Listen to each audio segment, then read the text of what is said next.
Hello, back again on the Top Recap channel. This time I will tell a movie's entitled Hunter Killer. Let's get straight into the storyline. The story begins by showing the Barents Sea, Russia, where a U.S. submarine, the USS Tampa Bay, is on a mission to follow a Russian submarine, the Akula-class Konek. However, an explosion suddenly occurs on the submarine. This left the Tampa Bay crew confused, as they had not carried out any attacks. Eventually, the crew detected a torpedo heading towards their submarine, and an explosion was inevitable. Was that from the Konek? No. All ahead flank. Captain, there's no time. 200 yards. Right hard rudder.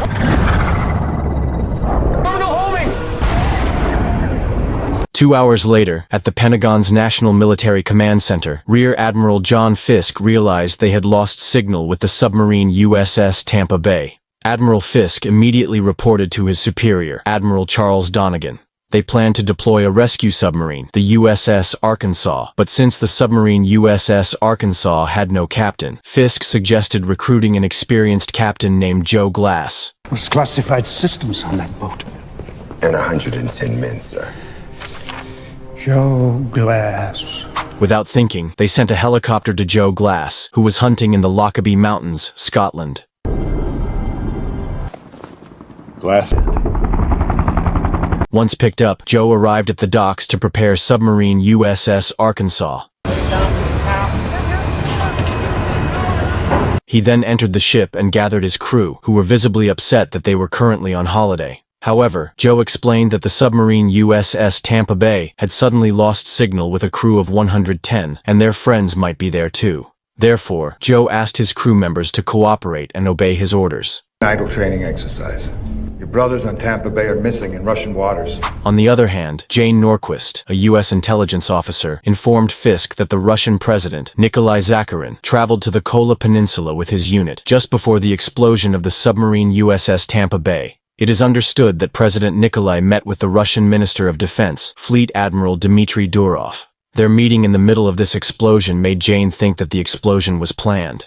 Therefore, she asks Fisk to send a team of elite troops to Russia to find out what is really going on. You want me to send a team into Russia? Yes, I do. The scene then moves to Tajikistan, where a team of Navy SEAL gunners is training under Lieutenant Bill Beeman's command. More, Nelly. Move in.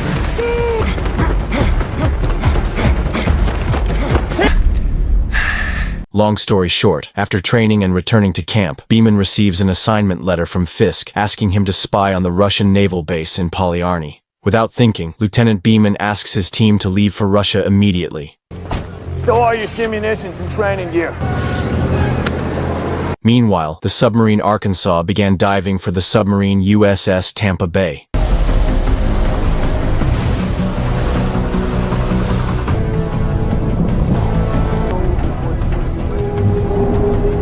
After several hours of diving, they found the submarine's signal. However, fearing that there were still enemies near the Tampa Bay submarine, Joe asked his crew to launch a water drone.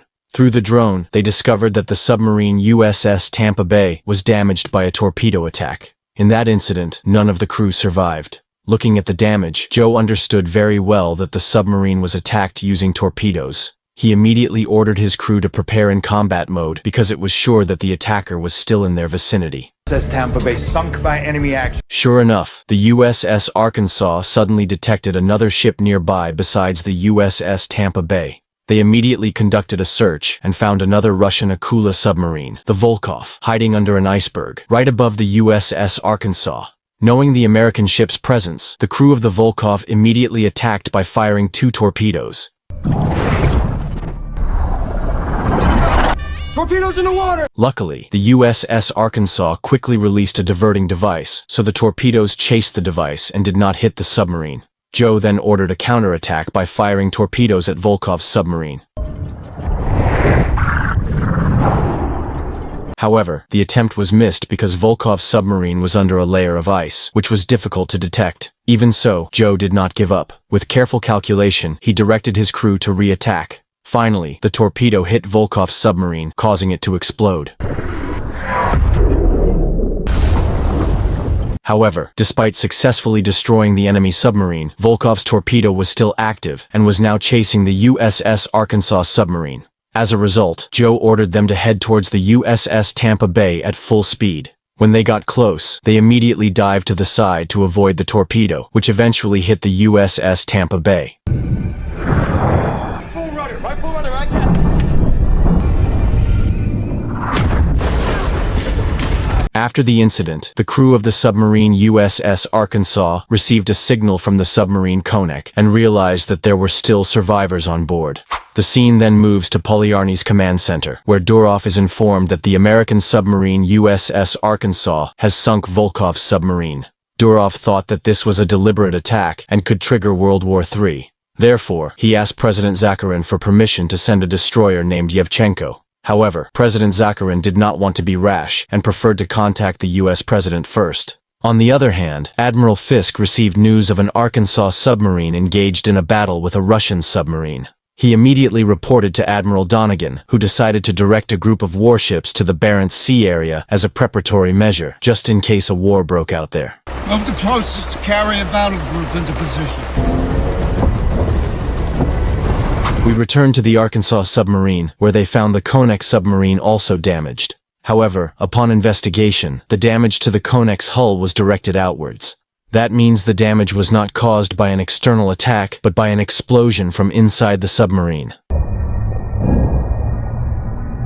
Joe then directed his crew to evacuate the survivors of the Konek submarine. At first, the crew refused, especially a crewman named Brian, who thought that it was the Konek submarine that attacked the USS Tampa Bay. However, Joe was still not convinced and ordered them to rescue the people trapped inside the Konek submarine because they were the ones who knew the real facts. As a result, two groups were sent to approach the Konek submarine using rescue ships.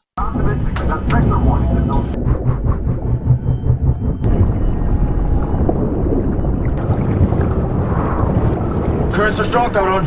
4 knots, 15, speed, 0.2. After aligning their ships, the two crews began to evacuate the 3 surviving Russians, including the commanding officer, Captain Sergei Andropov. I'm Commander Glass of USS Arkansas. Joe then asked his men to secure them and provide medical assistance to bring their body temperatures back to normal. Meanwhile, in the air, the Navy SEAL team began to dive to the reconnaissance point.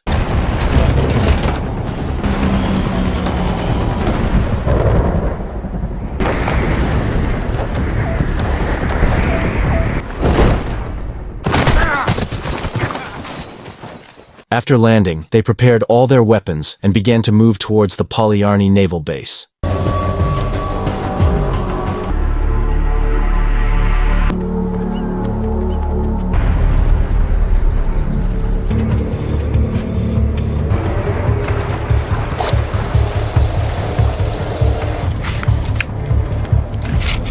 Once there, they found that the Russians were preparing warships.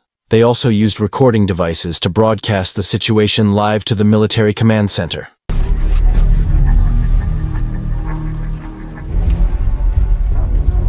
On the other hand, President Zakharin tried to contact the American president, but all communication channels in that place had been blocked, and the person responsible for this blocking turned out to be Durov. Not only that, but Durov also deployed the destroyer Yevchenko without President Zakharin's consent. Because of Durov's increasingly dangerous actions, Zakharin was angry. However, Durov actually dared to fight back and carried out a coup by arresting President Zakharin. In addition, Durov also killed members of the Presidential Guard and threw them into the ocean. As far as they're concerned, every order I give will have come from you. You'll be executed for this. No, Nikolai. This incident was recorded by the Navy SEAL team and witnessed by everyone at the military command center. Obviously, this would be a major event, as it was clear that Durov's goal was to start World War III. Without thinking, Admiral Donegan immediately reported this incident to the U.S. President. A meeting was held between the Council and the U.S. President, where Admiral Donegan suggested that they immediately make preparations for war, as Durov had taken the first step of war. However, Jane disagreed with the suggestion, as that was exactly what Durov wanted, which was for World War III to actually happen. Maybe we don't have a choice. In the midst of the tension, Admiral Fisk then expressed his opinion that they should rescue President Zakharin from Durov with the help of the Navy SEAL team and the submarine Arkansas. That way, they can take Zakharin to Moscow, where he has full authority to stop Durov's actions. Although Fisk's suggestion is risky, President Erlin eventually agrees to the plan. Need to be prepared to confront Cantu. Your rescue attempt has my authorization as well. The rescue mission was then relayed to Joe, where the Submarine Arkansas would later pick up the Navy SEAL team given the mission to rescue President Zakharin. However, because the Polyarny region is full of mines, Joe also asked for help from the Russian they saved, namely Captain Andropov. Joe then met Andropov and revealed the truth, namely that the USS Tampa Bay submarine never attacked Konech's submarine. Instead, there was a traitor who deliberately planted explosives inside the Konech submarine, and the culprit was Admiral Durov. And responsible for the deaths of all those young sailors, Admiral Durov.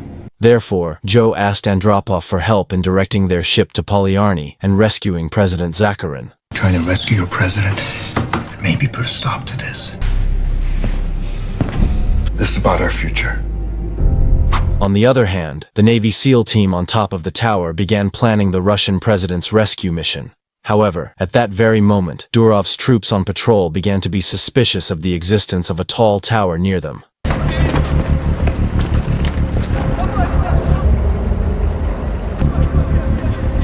As the tower was quite high up, the commander decided to fire at the tower and accidentally hit the leg of one of the Navy SEALs named Martinelli. Despite the extreme pain, Martinelli remained silent until the commander left the site.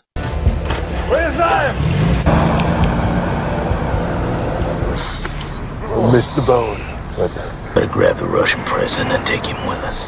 Meanwhile, the submarine USS Arkansas began to approach the Polyarny harbor area, and this is where the tension started as the area was very heavily guarded. After considering everything, Captain Andropov finally agreed to help them. Initially, many of the crew members objected as their system was a secret, and this was the first time the Russians were seeing how they worked. However, it would all be worth it as they were helping each other to stop the war between the two countries. By following Andropov's directions, the USS Arkansas managed to bypass many mines. In fact, they also managed to get past the sound sensor without getting caught.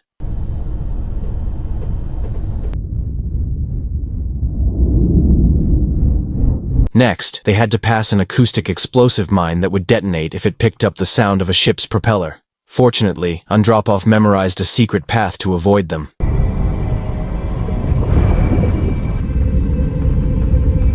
Although many doubted it at first because there was a cliff ahead, it was eventually revealed that there was indeed a tiny pathway sufficient for a submarine to pass through.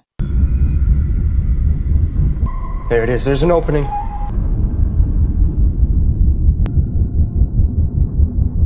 This is how the crew of the submarine Arkansas began to trust Captain Andropov, who also gave them his secret. Meanwhile, the Navy SEAL team swam to reach Polyarny's base, while Martinelli chose to return to the forest.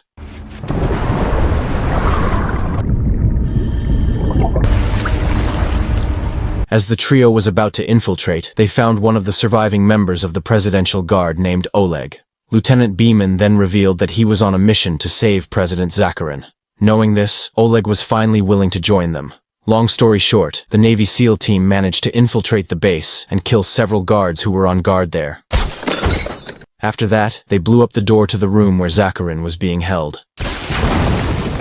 However, the sound of the explosion attracted the attention of the other guards as well as Durov, and a shootout inside the room ensued. Oleg then tried to free Zakharin, while the others protected the president by firing back at the Russian troops. After successfully freeing Zakharin, the SEAL team immediately took the president away. At the same time, Oleg stayed behind to put up a fight. Unfortunately, Oleg lost focus and was shot.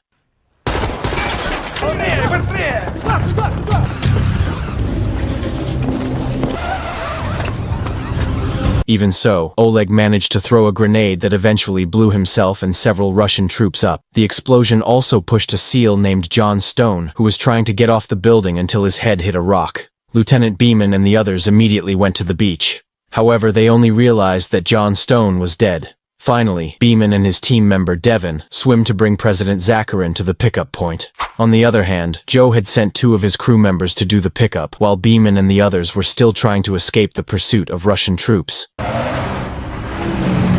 When they reached the path of the dry dam, the Russian troops began firing blindly, hitting Zakharin in the stomach. Even Beeman and Devon were overwhelmed to return fire. Finally, from a distance, shots appeared that attacked Russian troops. Apparently, it was the action of Martinelli, who was hiding in a tree.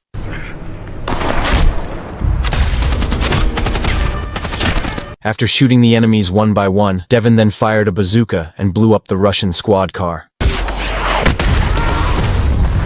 Beeman, Devon, and Zakharin then continued to run towards the waterfront, even though the enemy continued to chase them.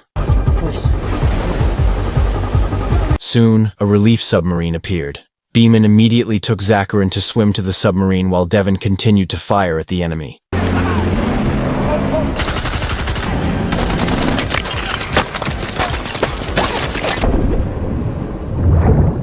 However, because the Russian troops outnumbered him, Devon decided to swim after Beeman.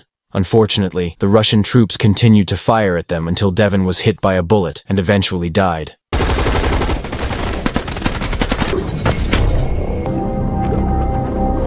In addition, Beeman finally managed to take Zakharin to the ship. However, he refused to leave because his team was still out there.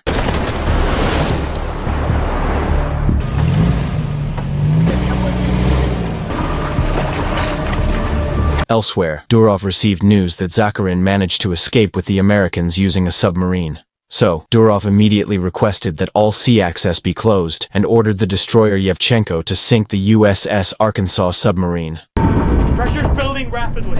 That's Yevchenko, a destroyer. Meanwhile, the rescue submarine was leaking due to the gunfire. Fortunately, they managed to arrive at the Arkansas submarine in time and immediately took Zakharin inside. However, just seconds later, they came under rocket attack from Yevchenko. Immediately, they released the rescue ship so that only the rescue ship was hit by the rocket.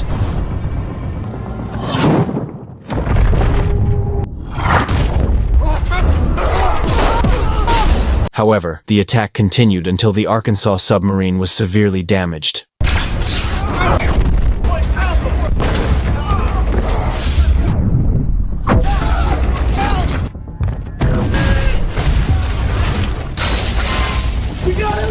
Because of this, Joe ordered his crew to take the Arkansas submarine away. However, Yevchenko's attack intensified and 2 torpedoes were fired. Joe did not remain silent. He intended to release the torpedoes, but when he looked at Captain Andropov, Joe got a better idea. Joe then released the diversion device and managed to pull 1 torpedo. He also told his crew to take the submarine Arkansas to the muddy seabed to lure in another torpedo. On reaching the bottom, the torpedo exploded on the seabed. All back emergency. Brace for impact. 25. Meanwhile, at the military command center, Admiral Donegan noticed the explosion in the Polyarny area and thought that it came from the Arkansas submarine. Donegan immediately panicked and got angry with Admiral Fisk, who had this idea because President Zakharin was inside the Arkansas submarine. This would certainly make matters worse, as the public would think that President Zakharin had died at the hands of the Americans. As a result, Donegan began directing military forces in preparation for Russia attacking them.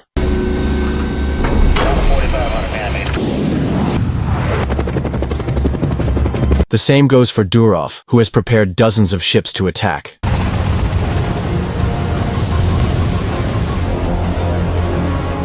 We're leading them into the fight. Elsewhere, Martinelli, who was still alive, ran into the forest to avoid the enemy.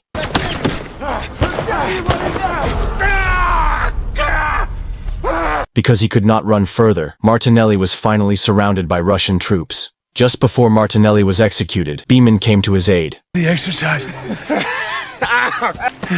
You're good, kid.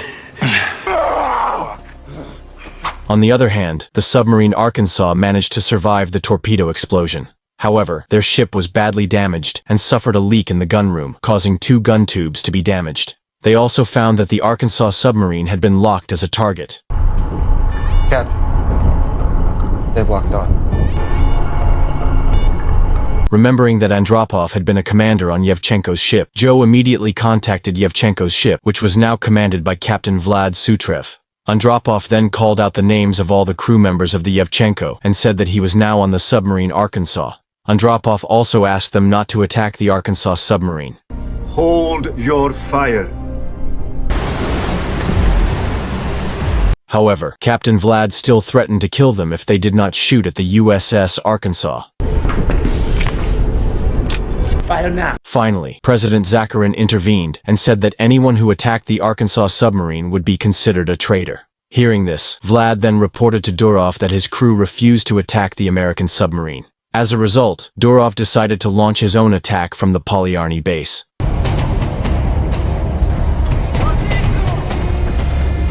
At the military command center, they saw this incident and finally allowed Captain Joe to counterattack. Russian missile systems in position to launch, Captain. You are authorized to protect Arkansas and your crew. I've authorized you to fire. Because there was no other choice, Joe also asked his crew to prepare for battle. They were also ready to fire Tomahawk missiles at the Polyarny base. Shortly after, Durov fired several missiles at the submarine USS Arkansas from the Polyarny base. Missiles been fired from Polyarny. Meanwhile, the crew of the Arkansas submarine was ready to counterattack. However, they were still waiting for a signal from Captain Joe. As the enemy missiles began to approach the Arkansas submarine, Joe still did not give the signal. Just as the missiles were approaching, a sudden succession of attacks from Yevchenko's ship stopped the missiles from Durov.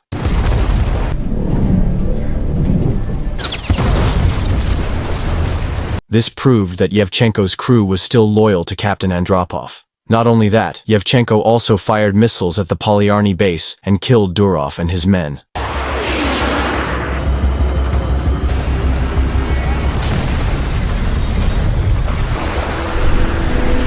Now, everyone on board the Arkansas was relieved, as was Admiral Fisk, who was congratulated by Donegan. After the war was successfully averted, the submarine Arkansas then headed to the Russian naval base to see off President Zakharin and Captain Andropov. Before parting, Andropov expressed his admiration for Captain Joe's leadership abilities. The Arkansas submarine then proceeded to pick up Beeman and Martinelli. It returned to America with a tight escort from the Russian Navy.